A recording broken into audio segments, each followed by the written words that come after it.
Olá a todas e todos, bem-vindos ao canal Inspire Fundo. Eu sou o Francisco Bosco e hoje a gente vai falar sobre o outro lado da vida de Eleanor Roosevelt. Antes da gente prosseguir, aproveite e se inscreva no canal.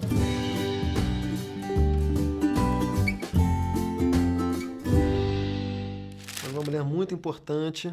Ela foi a primeira-dama dos Estados Unidos durante os 4 mandatos do Franklin Delano Roosevelt. Mas justamente a Eleanor não se resignou a um papel, a ficar na sombra do marido. Desde muito jovem foi se tornando uma ativista dos direitos humanos e ao longo da sua trajetória como figura pública defendeu o interesse dos trabalhadores pobres, das crianças, das pessoas negras, que poderia ficar comodamente usufruindo das benesses dessa sua condição privilegiada e, no entanto, dedicou em larga medida a sua vida a defender o interesse dos outros. Hoje em dia, essa capacidade de sair da perspectiva da defesa exclusiva do seu próprio interesse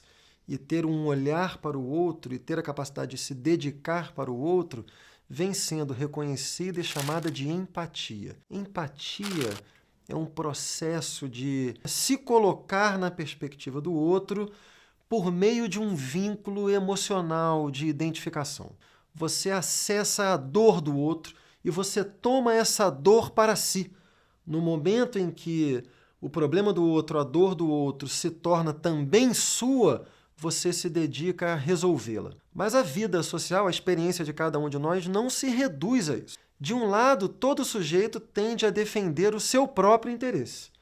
Mas, de outro lado, todo sujeito tende a orientar as suas ações no sentido do interesse coletivo. Tem determinados ambientes em que o exercício da empatia não é muito comum e não é muito fácil.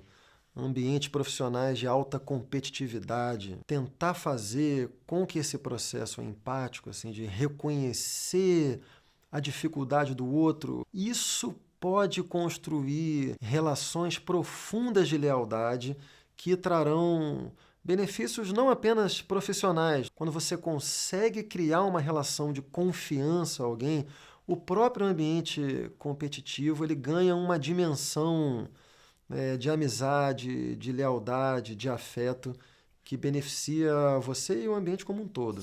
A Eleanor Roosevelt ela tem uma frase muito famosa, e que é uma frase extraordinária mesmo. Ela diz que grandes mentes discutem ideias, mentes medianas discutem eventos e mentes pequenas discutem pessoas. Tem 2 maneiras, e só 2 maneiras, de nós nos sentirmos bem com o nosso narcisismo. Ou nós criamos coisas, realizamos coisas que serão reconhecidas pelo outro e por nós mesmos, isso aumenta a nossa autoestima, ou nós tentamos rebaixar imaginariamente os outros, que aí, por contraste, quando você rebaixa o outro, você sobe. Esse é um processo que é o contrário da empatia. A gente precisa compreender que a gente vive no Brasil numa sociedade que tem baixíssima confiança social. O que significa isso? A gente tem uma expectativa permanente de que o outro vá orientar suas ações no espaço público por uma perspectiva egoísta. O sujeito que joga lixo na rua, o sujeito que avança sinal. Se a gente tem a expectativa de que o outro cidadão vá respeitar a lei, se orientar por um sentido de benefício coletivo, a gente também faz a mesma coisa. E isso instaura um ciclo virtuoso de confiança social. No entanto, é preciso que a gente esteja atento para os riscos da empatia. Existe um psicólogo australiano chamado Paul Bloom, que lançou um livro muito interessante há pouco tempo, chamado Against Empathy, Contra a Empatia.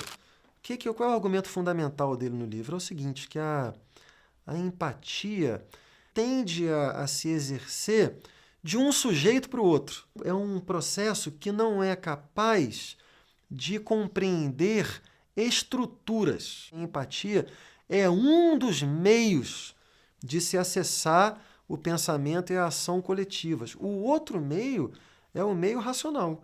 É o meio de você considerar que qualquer desigualdade, pelo menos que desigualdades profundas, são inaceitáveis e que existe uma obrigação moral de incluir na sua forma de agir o benefício coletivo.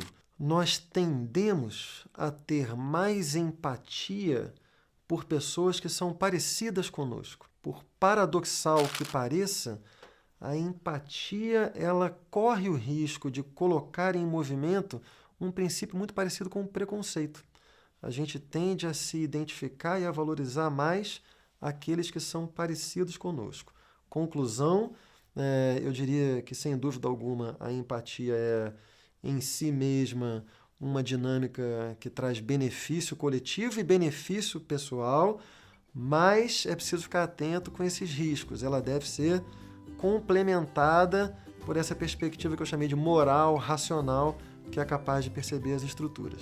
Se você gostou da conversa, se você teve empatia com a minha figura, se inscreva no canal, dê o seu like, faça o seu comentário e até a próxima.